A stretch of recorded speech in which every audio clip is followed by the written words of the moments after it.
que nos pueden dar una insuficiencia respiratoria aguda. Por lo tanto, encontrar un punto o un número que nos diga a nosotros más o menos cuál es la prevalencia y la incidencia, pues realmente es difícil.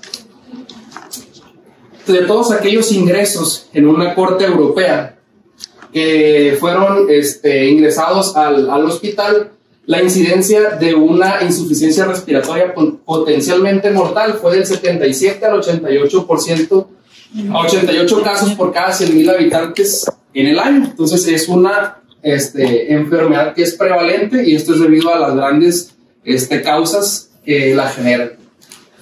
Y generalmente, si encuentran una bibliografía, pues se van a extrapolar de enfermedades que causan insuficiencia respiratoria. Las causas más comunes que ingresan al hospital por esta causa, pues es la enfermedad pulmonar obstructiva crónica agudizada, un asma también agudizada, y pues la neumonía. Entonces, en base a esto, pues van a ustedes a encontrar estas referencias de incidencia y prevalencia, pero prácticamente hay que ir a determinar cuáles son las causas de cómo hacen el diagnóstico de insuficiencia respiratoria.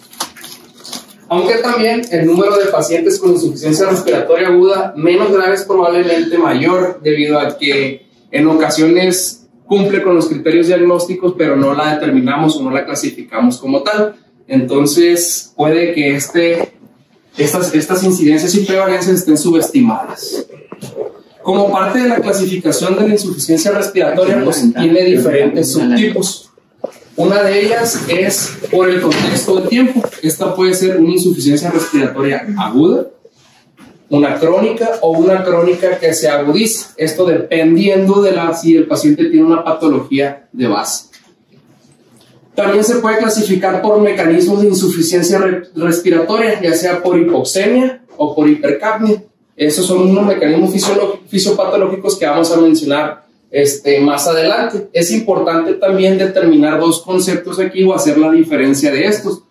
Uno que es la hipoxia y otro que es la hipoxemia. La hipoxia pues es el déficit de oxígeno a nivel tisular, mientras que la hipoxemia es el déficit de oxígeno principalmente en la sangre. Y van a encontrar clasificaciones diferentes de estas mismas. Que las hipoxias pues tienden a dar también datos clínicos de insuficiencia respiratoria, como lo vamos a ver más adelante. Y también se puede clasificar por gravedad, y esto principalmente de acuerdo a la relación de PaFIO2, determinándose leve aquella mayor de 200, moderada entre 100 y 200, y menor de 100 se determina como grave. Entonces es importante irla clasificando también para ir haciendo el protocolo de estudio, debido a que las causas de insuficiencia respiratoria son muchas y es muy importante llegar al diagnóstico. Como parte también de otra clasificación es los tipos de hipoxemia. Generalmente en la bibliografía se pueden determinar diferentes tipos. Las dos más comunes es la tipo 1 y la tipo 2, pero hay bibliografía también que menciona tipo 3 y tipo 4, que tienen ciertas características de manera específica. La tipo 1, que es la hipoxémica, es la causa de insuficiencia respiratoria aguda más frecuente en el paciente críticamente enfermo. La tipo 2 es aquella que es una insuficiencia respiratoria hipercápnica y que puede acompañarse o no de hipoxemia. Ahorita vamos a ver unos datos más específicos. Y la tipo 3 es aquella, encontré principalmente dos definiciones. Una que es la que se encuentra en el perioperatorio, pero hay bibliografía también que determina que es una insuficiencia respiratoria mixta, es decir, que puede tener hipoxemia e hipercapnia. Depende de dónde lo lean, se determina este tipo de insuficiencia respiratoria. Y la tipo 4 es aquella que aparece en el choque. Hay un sustrato también fisiopatológico que vamos a ver más adelante, que puede darnos un tipo de insuficiencia respiratoria, por ejemplo, como vemos en los pacientes con choque séptico. Como tal, las causas de insuficiencia respiratoria pues son muchas. Esto amerita un abordaje que tiende a ser individualizado debido a que las causas son múltiples. Nada más en esta radiografía, es decir, en esta diapositiva, nada más hay 44 causas de insuficiencia respiratoria. Entonces, ahora imagínense cómo tiende a ser el abordaje de este tipo de insuficiencia. Entonces, esta enfermedad es un poco compleja, pero es importante hacer el diagnóstico porque el tratamiento va dirigido principalmente a la causa etiológica.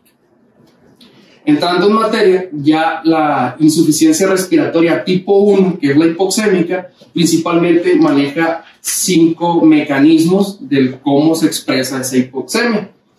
Dentro de los mecanismos, el primero es disminución de la presión inspiratoria de oxígeno. Una segunda es la hipoventilación alveolar, que aquí le vamos a poner un asterisco porque esta hipoventilación alveolar también la vamos a encontrar en la insuficiencia tipo 2, pero cuando esta es severa o muy prolongada aparece ya con una hipoxemia. Alteraciones de la difusión, alteraciones de la ventilación-perfusión y presencia de cortos circuitos pulmonares. Son los 5 mecanismos que causan hipoxemia en insuficiencia respiratoria tipo 1. Pueden encontrar que hay un 6º mecanismo que puede causar hipoxemia, como aquellos pacientes que tienen alteraciones en la cadena donadora de electrones, o en aquellos pacientes que tienen intoxicación, por ejemplo, con metemoglobinemia y otras enfermedades, pero realmente son causas extrapulmonares que no en todas las bibliografías se pueden mencionar, pero estos 5 mecanismos son prácticamente los clásicos. Y vamos a ir determinando de cómo es que se generan esta hipoxemia en base a cada uno de los mecanismos. El primero, que es la disminución de la presión inspirada de oxígeno. El prototipo de esta insuficiencia respiratoria pues son los pacientes que se encuentran en grandes altitudes. No sabemos, no sé quién haya o le guste el alpinismo, pero por lo menos hemos visto alguna película donde escalan a grandes alturas y vemos que los alpinistas utilizan oxígeno. Una cosa es el aire y otra cosa es la cantidad de oxígeno que tiene el aire. Conforme vamos aumentando de altitud, pues esto se ve alterado, ¿no? El aporte o la cantidad de oxígeno que se encuentra en el aire va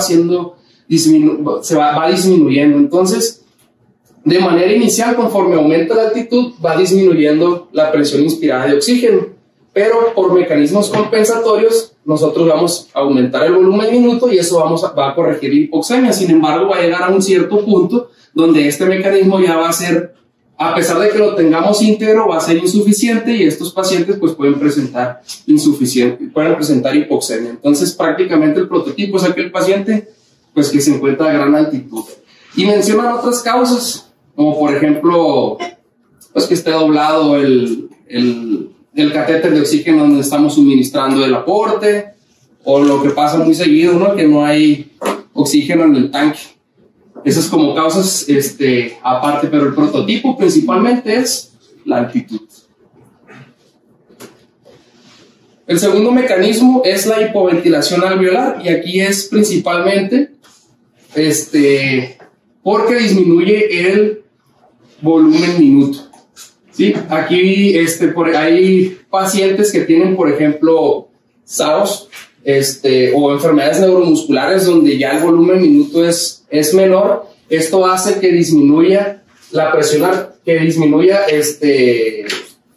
arterial de oxígeno y se genera hipoxemia. De manera inicial va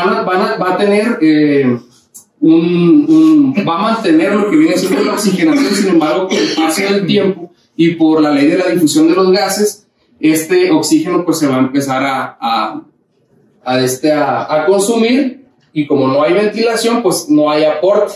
Entonces vamos a tener el mecanismo de la hipoxemia. Dentro de las principales causas de esta hipoventilación alveolar pues es la sedación, el EPOC, el SAOS y enfermedades neuromusculares. Como les comento, este tipo de hipoxemia aparece principalmente cuando ya la enfermedad es muy avanzada y viene también a consecuencia de una insuficiencia respiratoria tipo 2. El tercer mecanismo pues es alteraciones en la difusión. A grandes rasgos, principalmente es una alteración en la membrana de alveolo capilar que se encuentra entre el alveolo y el capilar, y esto se explica principalmente por la ley de Fick. La ley de Fick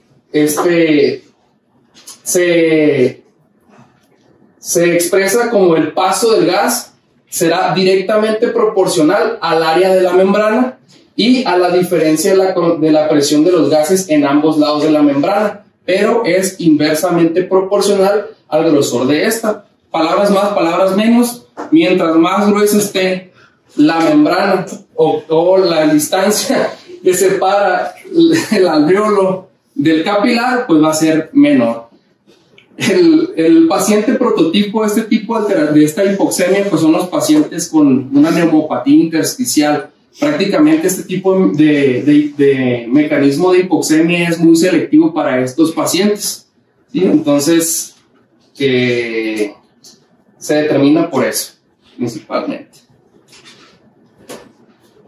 Otro mecanismo pues son las alteraciones de la ventilación-perfusión, y esto es determinado por un desbalance entre el flujo sanguíneo y la ventilación. Esto pues va a hacer que la composición del gas alveolar varíe de región a región. Esto fisiológicamente también sucede y está determinado principalmente por las zonas de West que conocemos. Sabemos que hay áreas que están más ventiladas y menos perfundidas, como las regiones apicales del pulmón. En las regiones basales son más perfundidas pero menos ventiladas, y en el medio pues vienen siendo una relación 1 a 1, una relación similar. Esto pues de manera fisiológica se mantiene y no repercute en el sistema, pero cuando hay una alteración ya sea del flujo o de la ventilación, va a causar hipoxemia. Y dentro de los mecanismos de la alteración de la ventilación-perfusión es la causa más frecuente de hipoxemia en los pacientes. Y prácticamente podemos determinarlo de esta manera. Tenemos lo que es el alveolo, el capilar y la membrana alveolo-capilar. Sabemos que la relación va, cuando está de una salud, cuando el paciente goza de una salud alveolar, pues la relación ventilación-perfusión es de 1. Pero cuando hay situaciones en donde la ventilación se encuentra comprometida, ya sea porque hay pus en el caso de una neumonía, ya sea porque hay agua en el caso de un edema pulmonar hidrostático, pues por más que metamos nosotros oxígeno, no va a poder hacer la difusión, aunque se encuentre bien perfundida esa área. Entonces la relación ventilación-perfusión tiende a ser menor a 1. Contrario, como lo vemos en la imagen del lado izquierdo, tenemos nosotros una buena ventilación, pero hay una situación donde afecta el flujo sanguíneo en esa área. Entonces esta área está mal perfundida, pero está bien ventilada. Es decir, si nosotros le ponemos más oxígeno a esa área, pues no va a alcanzar a oxigenar porque no tenemos un flujo sanguíneo. Por lo tanto, la relación ventilación-perfusión tiende al infinito. Una situación específica pues es la tromboembolia pulmonar. Y el otro mecanismo pues es el cortocircuito intrapulmonar, que son áreas bien ventiladas pero mal perfundidas. Prácticamente se puede explicar con la misma imagen, que es la del área izquierda. Son los mecanismos de la hipoxemia, ¿no? Entonces, este mecanismo es, a pesar de que lo podemos explicar con alteraciones de la ventilación-perfusión, tiene una característica importante, que no mejora con la aplicación del oxígeno. Eso es como que el punto importante de este cortocircuito, ¿no? Y esa es la imagen donde explicamos pues, esos mecanismos principalmente. Y se han elaborado abordajes abordajes por medio de una gasometría podemos nosotros determinar cuál es la causa o cuál es el mecanismo de hipoxemia que se encuentra en el paciente principalmente, ¿no? Por ejemplo, tenemos un paciente que llega con hipoxemia. Lo primero que hacemos es determinar gases arteriales y vamos a calcular el gradiente alveolo arterial. De acuerdo al gradiente alveolo arterial se pueden dividir en dos caminos. Uno, si el gradiente alveolo arterial está normal o está prolongado. Si el gradiente alveolo arterial es normal, tenemos solamente dos causas: o es por hipoventilación o porque falta aporte. Si es por hipoventilación, el PCO2 va a estar elevado, entonces ya el mecanismo ya cae en una insuficiencia respiratoria tipo 2, que está ocasionando hipoxemia. Y si la PCO2 es normal, la causa pues va a ser el aporte, ¿sí? Si tenemos, ahora si nos vamos al otro extremo, si tenemos un gradiente alveolar arterial elevado, aquí puede tomar tres caminos. Uno, si el paciente tiene un aumento en la mecánica respiratoria, es decir, está bajo un estrés o un aumento en el trabajo. Esto principalmente nos va a ayudar mucho la cuestión de la historia clínica. Como les comentaba, la causa de alteraciones en la difusión es en pacientes que tienen algún tipo de neumopatía intersticial.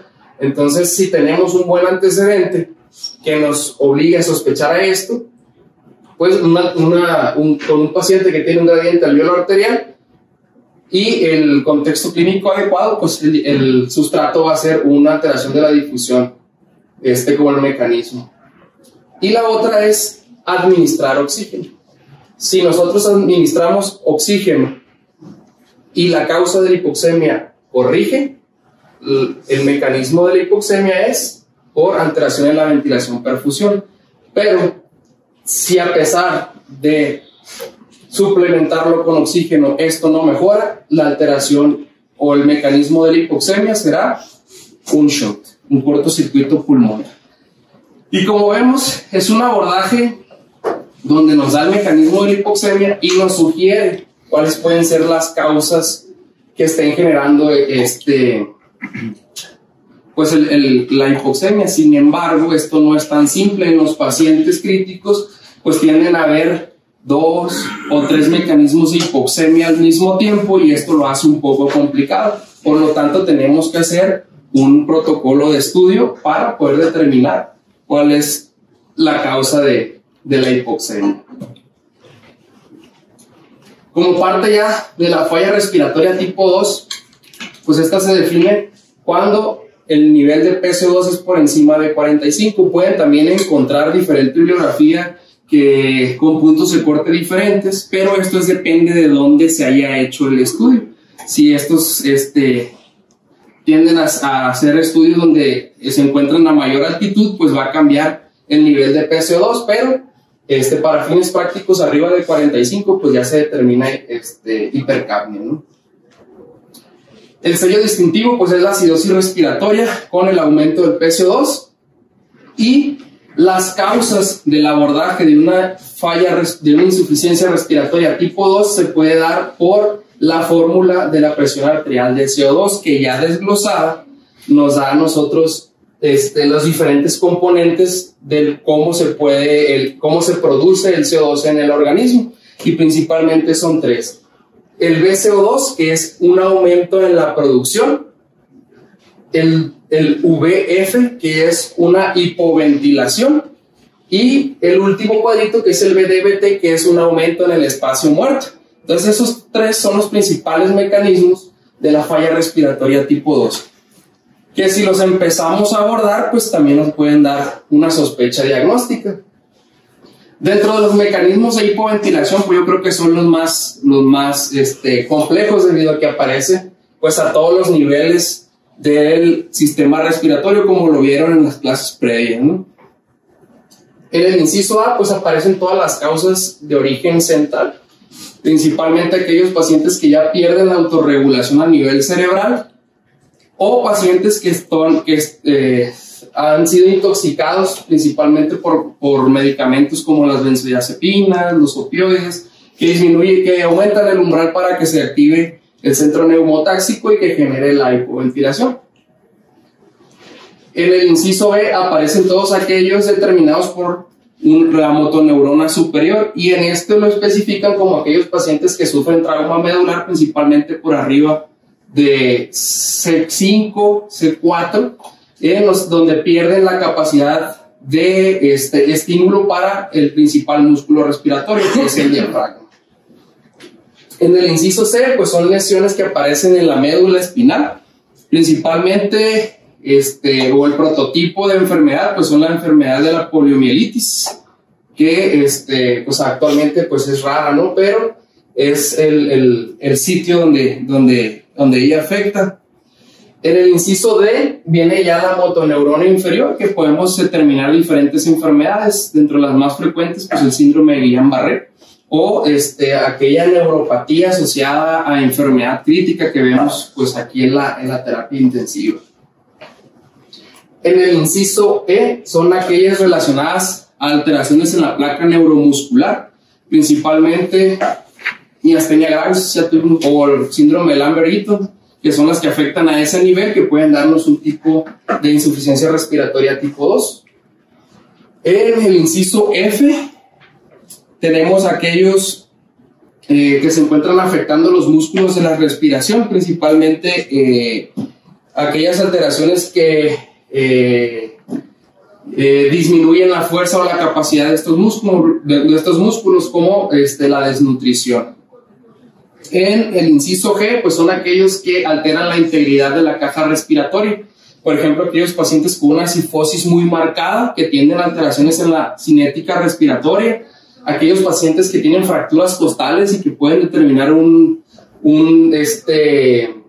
una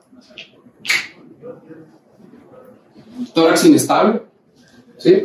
O aquellos pacientes que tienen alteraciones en eso, ¿no? En el inciso H, pues son aquellos que afectan ya como tal las vías respiratorias inferiores, como aquel paciente con asma agudizado, aquel EPOC agudizado, sí, que pueden generarnos pues ya un mecanismo de hipoxemia. Y en la I, pues son aquellos que afectan las vías aéreas superiores, ¿no? Un cuerpo extraño, secreciones o infecciones a ese nivel. Entonces, realmente las causas de una hipoxemia o una falla respiratoria tipo 2, pues son muchas. Y hago hincapié en esto porque se tienen que investigar para poder tratarlos de manera precisa y pues corregir como tal la falla respiratoria. Y los otros mecanismos, como les comentaba, incrementos en el espacio muerto, causas como la hiperinsuflación dinámica, broncoconstricción severa, SDRA severo, tienden a dar ese tipo de mecanismos. Y los otros que son incrementos en la producción de CO2, que realmente es muy, muy raro asociar este tipo de mecanismos. Uno de ellos pues es la administración de bicarbonato a altas dosis, debido a que como das bicarbonato, el cuerpo como un sistema buffer genera ácido carbónico, y este ácido carbónico a nivel pulmonar pues se va a disociar en agua y CO2, entonces va a aumentar el CO2. Ese es como que el sustrato de este mecanismo de hipoxemia. Entonces realmente pues son muchas causas que tenemos que investigar en los pacientes. La tipo 3, que es la causa perioperatoria, pues prácticamente es determinada por atelectasis perioperatorias. Pues son pacientes que estuvieron bajo ventilación mecánica, en el protocolo de desvincularlos les aumentan el CO2 o de acuerdo al requerimiento que tuvieron durante la cirugía. Cirugías prolongadas genera una desnitrogenización, esto genera atelectasias y pues es la causa de la insuficiencia respiratoria tipo 3. Hay factores de riesgo que se encuentran bien establecidos que puede un paciente presentar una insuficiencia respiratoria tipo 3 y el objetivo pues principalmente es prevenirlas. ¿Sí? ¿Con qué? Con balance hídrico neutro, posicionarlo, adecuada analgesia, principalmente para estos pacientes. Y la insuficiencia respiratoria tipo 4, que es por hipoperfusión, que es principalmente en aquellos estados de choque, ¿no? ¿Qué es lo que pasa? Pues hay una alteración en la ventilación-perfusión porque hay un bajo flujo capilar a nivel pulmonar, ¿sí? Y esto genera un aumento del espacio muerto. Entonces, se presenta como tal, como una insuficiencia respiratoria, pero esta corrige una vez que se haya resuelto el estado de choque. Entonces, como parte del protocolo de estudio de una insuficiencia respiratoria, pues realmente en la bibliografía que estuve revisando, muy pocos te dan una propuesta para hacer un abordaje, debido a que las causas son múltiples y un abordaje sistematizado pues no puede ser, pues que sea no conveniente para abordarlo, ¿no?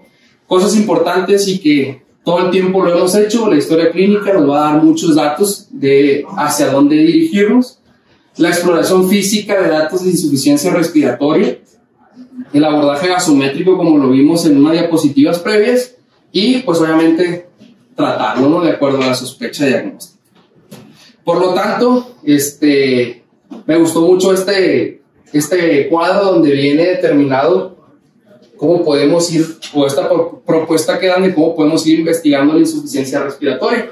Lo primero, pues, es asegurarnos de que si se requiere asegurar la vía aérea por una urgencia, pues lo hagamos. Si no, pues iniciar con tratamiento con oxígeno e ir investigando las causas. En base a historia clínica y exploración física. En cuanto a la historia clínica, pues va a depender, ¿no? Podemos preguntar si el paciente llega diciéndonos que tiene dolor torácico, tiene días que se le han hinchado las piernas, en la noche se despierta porque siente que se ahoga y se pone más almohadas para dormir, pues ya más o menos nos va a nosotros orientando hacia dónde puede ser la causa, ¿sí? O un paciente que se conoce fumador, que empieza con aumento del esputo, empieza con fiebre, se fatiga más rápido, pues ya más o menos nos va orientando hacia dónde puede ser la causa. Entonces, el examen físico y la historia clínica nos van a apoyar mucho para ver cuál es la causa de esta insuficiencia respiratoria.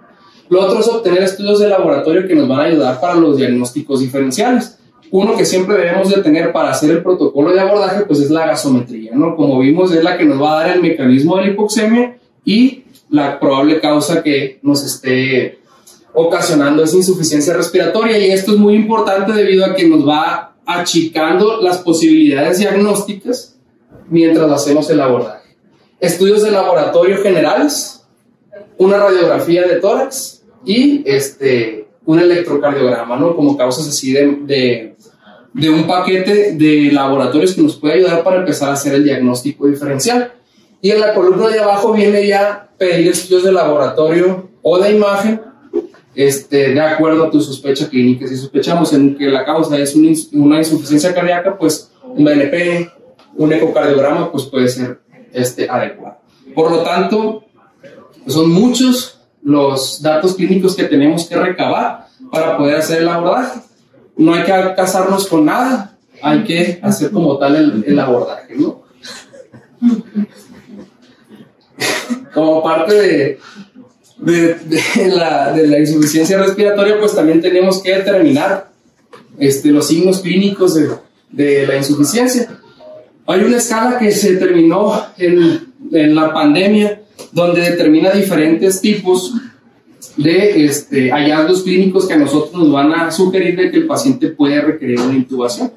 Y estos son los principales 4 elementos que ellos evaluaron, ¿sí? Que es la frecuencia respiratoria, si tiene o no aleteo nasal, si tiene ya uso de músculos secundarios de la respiración y si el paciente pues ya también tiene una disociación tóraco-abdominal que nos habla pues ya de una fatiga principalmente del diafragma, ¿no? Y vamos a darle un puntaje. El punto de corte que determinaron en este estudio pues fue de 4 puntos o más. El paciente tiene una falla respiratoria clínica y alto riesgo de que requiera ventilación mecánica espontánea. Y ahí lo vemos nosotros en las gráficas, donde vemos que el porcentaje de intubación orotraqueal va de acuerdo a mientras más hallazgos tenga el paciente, pues más riesgo tiene de intubación. Igual lo vemos en la siguiente gráfica, donde vemos la escala de trabajo respiratorio, que mientras más frecuencia respiratoria tenga y más datos clínicos presentes, pues el riesgo de intubación pues es mayor, ¿no? De acuerdo al puntaje que van determinando. Entonces, datos clínicos de insuficiencia respiratoria, no quise meterme como tal de manera específica en cada uno de ellos porque lo puede dar cualquier cosa, ¿no? Incluso hasta dolor puede dar datos de un aumento de la frecuencia respiratoria, aleteo nasal, tiraje intercostal. Entonces, esta es una escala que nos puede ayudar y que es más objetiva al momento de estudiarla. También cuando tomemos la gasometría, aparte del gradiente alveolar arterial, hay otros índices respiratorios que podemos ir nosotros determinando y que nos pueden ir orientando al mecanismo de la hipoxemia, ¿sí? Pues aquí se los dejo. Este cuadrito es muy, muy didáctico. Pareciera que sí está lleno de letras, pero es fácil interpretarlo. No me voy a meter como tal en estas causas, pero son otros datos que nos pueden ir ayudando a nosotros para ver sustancialmente cuál es el sustrato fisiopatológico de la hipoxemia. Y pues caemos en lo mismo, ¿no? datos de insuficiencia respiratoria, una gasometría, hacemos el abordaje gasométrico y de acuerdo a la sospecha vamos a ir determinando la causa o la etiología de esta insuficiencia respiratoria, que hasta ahorita no me he metido con ninguna enfermedad, solamente es el puro abordaje. ¿Por qué? Porque hablar de cada una de ellas pues sería imposible en una clase, ¿no? ¿Hasta aquí hay alguna duda? Y como parte del tratamiento, pues la falla respiratoria aguda tiene diferentes causas, por lo que establecer un algoritmo universal puede ser infructuoso, ¿sí? Pero pues hay propuestas donde podemos iniciar un tratamiento y en lo que vamos haciendo el protocolo de estudio. Parte de esto, pues la terapéutica va enfocado a la causa, no a los síntomas. Y por darles un panorama general, regresamos al paciente de insuficiencia respiratoria, pues sí, ocasionada por edema agudo pulmonar, pues sí va a requerir oxígeno, pero la terapéutica enfocada pues es darle su diurético, darle su vasodilatador o el tratamiento que requiere en ese momento, pero por eso van a encontrar o no van a encontrar de manera específica una propuesta donde hagan un tratamiento de manera específica. Y parte de esto importante pues es dar o conocer los diferentes tipos de oxigenoterapia que tenemos. Y como parte del manejo inicial, pues si nos llega un paciente con insuficiencia respiratoria hipoxémica no hipercápnica, lo primero que hacemos es poner un dispositivo de bajo flujo. Esta es una propuesta pues, general, propia, ¿no? Ponemos un dispositivo de bajo flujo y vemos la respuesta que tiene. Si el paciente mejora, pues nos mantenemos con ese aporte de oxígeno y iniciamos el abordaje diagnóstico. Pero si los requisitos de oxígeno son mayores ya de 6 litros o el paciente empieza a tener un deterioro clínico, pues ya tenemos que pasar a otras modalidades como las que son de alto flujo. Principalmente manejamos 3. Uno que es la oxigenoterapia de alto flujo administrada por dispositivos de bajo flujo. Otros son las cánulas nasales de alto flujo y la ventilación mecánica no invasiva. Y cuando hablamos de dispositivos de bajo flujo, principalmente son estos, ¿no? Las puntas nasales, la mascarilla simple, la mascarilla con dispositivo Venturi, con una bolsa de máscara de reinhalación y las cánulas nasales de alto flujo. Principalmente los de bajo flujo, tenía la duda por qué se llamaban de alto flujo con bajo flujo, y me puse a investigar un poquito esto y pues realmente es muy ambiguo, pero a grandes rasgos, así como lo entendí, si hay alguien que lo tiene más claro, pues que nos lo haga saber para quedarnos con ese concepto.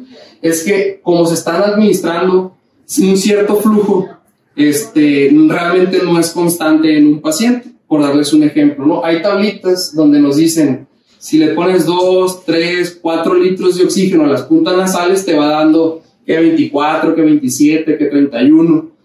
Pero eso es en una condición donde el paciente está de manera cómoda y con la boca cerrada. Pero si el paciente está con la boca abierta y tú le das ese aporte de oxígeno, a lo mejor no está recibiendo el aporte que viene como tal en las tablas.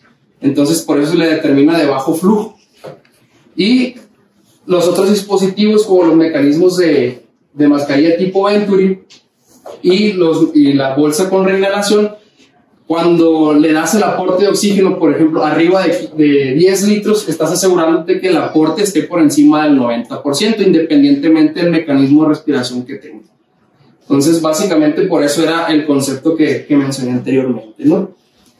Entonces, pues estos son los dispositivos que podemos, con los que podemos iniciar de manera inicial.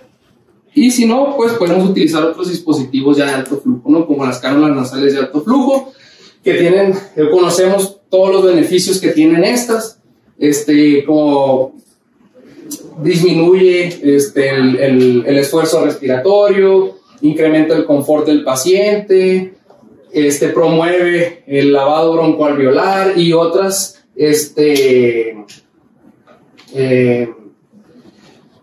pues otros beneficios que puede tener estas cánulas nasales de alto flujo, y principalmente estas van relacionadas o directamente proporcional estos beneficios al aporte de flujo que tengamos nosotros con el paciente, ¿no? Un aporte de flujo mínimo pues da una adecuada humidificación. Así como vamos aumentando el flujo, pues los beneficios de esta cánulas nasales de alto flujo pues se van incrementando. No me voy a meter mucho en esto porque vamos a tener una magnífica clase más adelante de cánulas nasales. Entonces, pues tienden a tener estas características, ¿no? Las cánulas nasales, con todos estos beneficios que ya conocemos, y pues nos dan a nosotros las recomendaciones de cuándo utilizar de primera instancia estas cánulas nasales de alto flujo. Que la principal pues es la insuficiencia respiratoria hipoxémica, ¿sí? Los beneficios, como los habíamos comentado anteriormente, tiene cierto efecto PIP, que esto mejora el reclutamiento alveolar, disminuye el espacio muerto, y esto disminuye lo que viene siendo el trabajo respiratorio y la lesión pulmonar inducida por el paciente. Tiene una interfaz muy cómoda para el paciente, y pues se le pueden dar grandes aportes de oxígeno al momento de administrarse. Como vemos, los efectos clínicos que tiene aplicarlo en estos pacientes principalmente es que reduce la intubación orotraqueal, esto comparado con el oxígeno convencional, pero no hubo un beneficio en la mortalidad. Pero pues nos quitamos muchos efectos secundarios, ¿no?, de la ventilación mecánica invasiva, y la recomendación que dan pues es alta, ¿no?, para este tipo de paciente. Hay otras recomendaciones, como aquellos pacientes con traqueostomía. Se ha visto que el utilizar las cánulas nasales de alto flujo en los pacientes que están en un protocolo de canulación lo hacen más rápido, esto principalmente por el efecto PIP que tiene y porque disminuye el espacio muerto en los pacientes, ¿no? Por lo tanto, la recomendación también es buena con estas cánulas nasales de alto flujo. Aquellos pacientes que se desvincularon o que tengan riesgo de o una desvinculación difícil, pues estos pacientes también se benefician de darles un aporte con cánulas nasales de alto flujo, ¿no?, por los beneficios que presenta. Y un beneficio un poco menor, que apenas los artículos o los ensayos clínicos que han salido la han dado como una recomendación, como que muy probablemente son en los pacientes que tienen insuficiencia respiratoria hipercápnica. Y su principal utilidad es cuando hacen el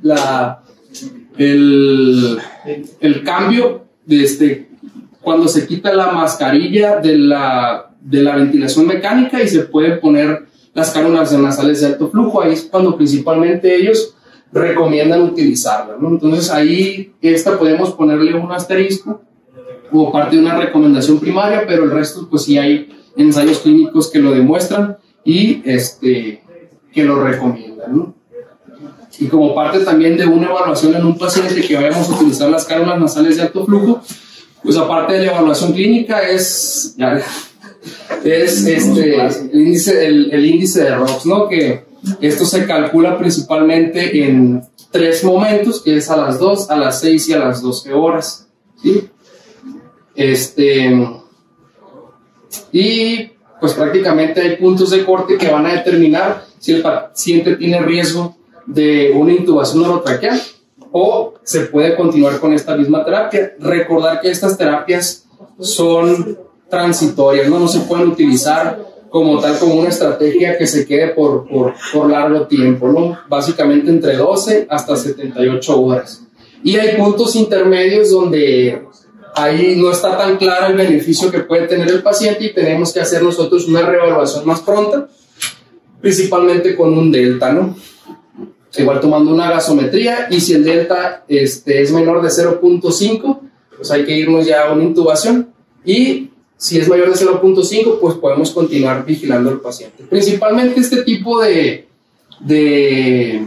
escalas se hacen para no retrasar la ventilación mecánica. Es como que el objetivo de tener una escala. Ya no me voy a meter más en esto. Como parte también, la ventilación mecánica no invasiva, pues es la modalidad o la indicación número 1 de los pacientes con insuficiencia respiratoria aguda hipercápnica, principalmente bajo 2 modalidades, el CPAP y el BiPAP.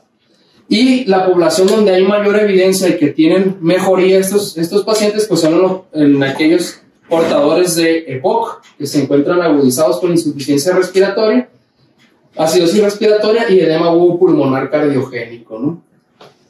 Principalmente en esos de entrada van a ser los principales. Tienen también pues, sus efectos fisiológicos del por qué estos pacientes mejoran, debido a que incrementa la capacidad funcional residual pulmonar, reduce también los cortocircuitos pulmonares, reduce el trabajo respiratorio y pues tiene efectos hemodinámicos también en los pacientes cardiovasculares porque disminuye la precarga y la poscarga.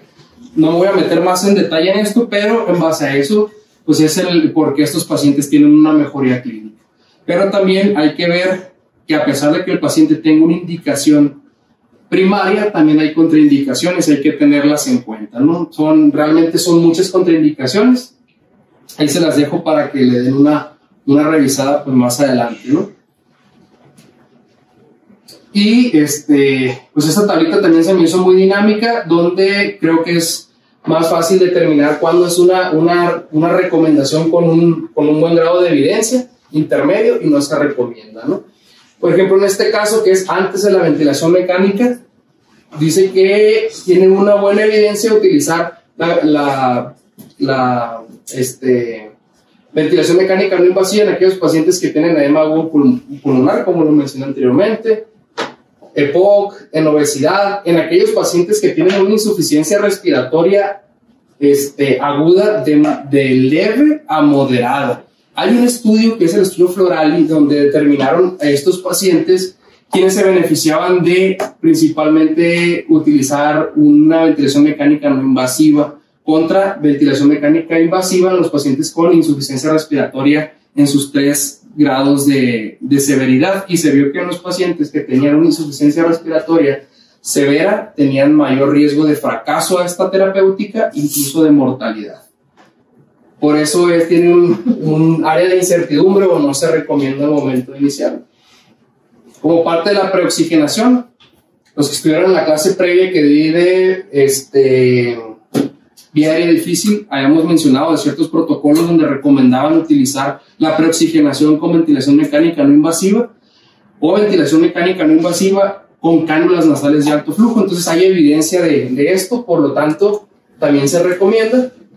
Y otro rubro que es después de la cirugía, que no entra aquí, ¿no? Y aquellos que se encuentran después de la ventilación mecánica, pues son aquellos pacientes que tienen una extubación fácil, una extubación con riesgo alto de extubación, de falla a la desvinculación, o como una estrategia de rescate, ¿no? Aquí tienen los niveles de evidencia de cada uno de ellos. Pues una vez que iniciamos ya el soporte respiratorio, pues cómo lo vamos a ir valorando, qué es lo que tenemos que ir determinando. Pues hay diferentes tipos de monitoreo donde nosotros podemos ir viendo esto. Para aquellos que utilicen ventilación mecánica no invasiva, principalmente con máscara facial, que es la que utilizamos en nuestro servicio, pues uno de ellos, de las variables a valorar, pues es la relación PaFIO2, donde dice que una relación PaFIO2 menor de 200 después de 1 hora de ventilación mecánica no invasiva se asocia a un riesgo aumentado de falla a esta terapéutica. Y si la relación es menor de 150, esto ya se asocia con mortalidad en los pacientes. También es el volumen tidal que maneja el paciente. Si este volumen tidal, de acuerdo a la programación que vemos nosotros, es por encima de 9 o 9.5 mililitros por kilo de peso predicho, esto también nos habla de un incremento en el riesgo de intubar a los pacientes, y esto es porque ya la falla respiratoria es tan grande que ya hasta puede generar una lesión pulmonar inducida por el paciente por aumento del trabajo respiratorio. Otro pues es la frecuencia respiratoria. Se ha visto que una vez que utilicemos esta modalidad de ventilación mecánica no invasiva, la frecuencia respiratoria tiende a mejorar o a disminuir, pues eso nos habla de que hay una respuesta y el paciente tiene bajo riesgo de fracaso. Y otro pues es de acuerdo a las escalas que nos sugieren gravedad en los pacientes, ¿no? Que mientras tengamos unas escalas pues más altas que nos determinen gravedad, pues hay mayor riesgo de que haya falla a esta terapéutica. Otros pues son los scores que vimos anteriormente. Ya les había mencionado del índice de ROX, no me voy a meter más en esto. Y el otro que utilizamos nosotros en la ventilación mecánica no invasiva, pues es el score de Hackor, ¿no? Que un score de Hackor mayor de 5, una hora después de iniciar esta terapéutica, pues nos habla de un riesgo para una falla a esta terapéutica. Y hay otros índices que se pueden utilizar, pero principalmente estos se utilizan con otro tipo de interfaces que se utilizan en la ventilación mecánica no invasiva, que pues no me voy a meter con eso porque no tenemos un helmet hasta donde sea. ¿Y qué es mejor? ¿Utilizar cánulas nasales de alto flujo o utilizar ventilación mecánica no invasiva? Bueno, pues encontré un metaanálisis reciente donde hicieron esta revisión para ver cuál de estas dos estrategias era mejor en los pacientes. Y se vieron principalmente dos objetivos. Uno es el riesgo de intubación. Y como vemos ya en el resultado concentrado, vemos que no hubo diferencia en el proceso de intubación.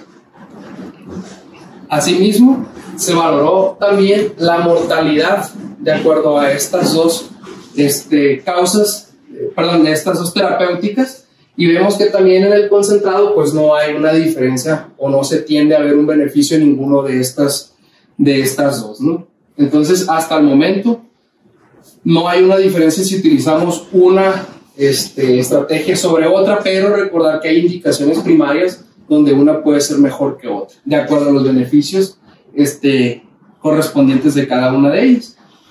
Y pues aquí hay una propuesta de manera muy general, que realmente pues me gustó mucho porque está muy práctica y que podemos utilizar todos de manera general. Y dice más o menos así, ¿no?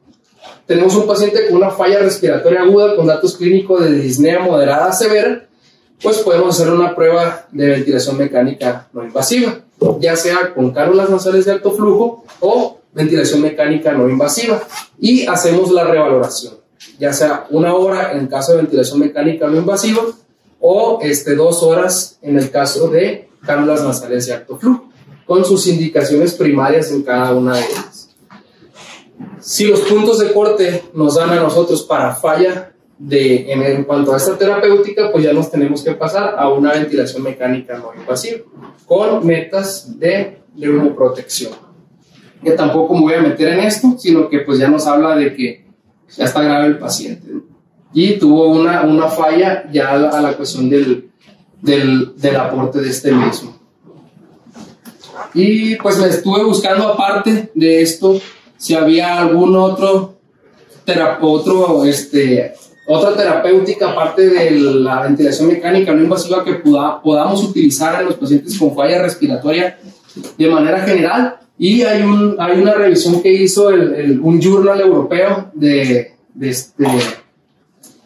neumólogos, donde dan ciertas recomendaciones que podemos utilizar en los pacientes, pero pues, generalmente cuando ponemos a leer este estudio vemos que el tratamiento pues va dirigido a la causa etiológica. Entonces, por eso la importancia de determinar cuál es la causa etiológica de esto. Y pues prácticamente entran ya en modalidades para un paciente con SDRA, ¿no? Que ya recomiendan hasta tipos de oxigenación extracorpórea. Y pues algo importante, la posición prono sirve en pacientes con insuficiencia respiratoria aguda. Lo vimos nosotros en la pandemia. Hasta ahorita este artículo, así como viene el título, pues dice, pues pareciera que sí, pero al momento de leer vemos nosotros que los autores determinan que la posición prono en pacientes que no tienen COVID, hasta ahorita no hay ningún resultado que tenga una recomendación para esto. Entonces, siendo no COVID, pues no se utiliza la posición prono.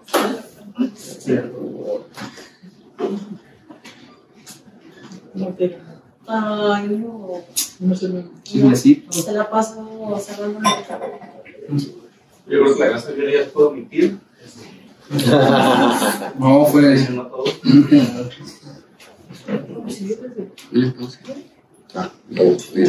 Además.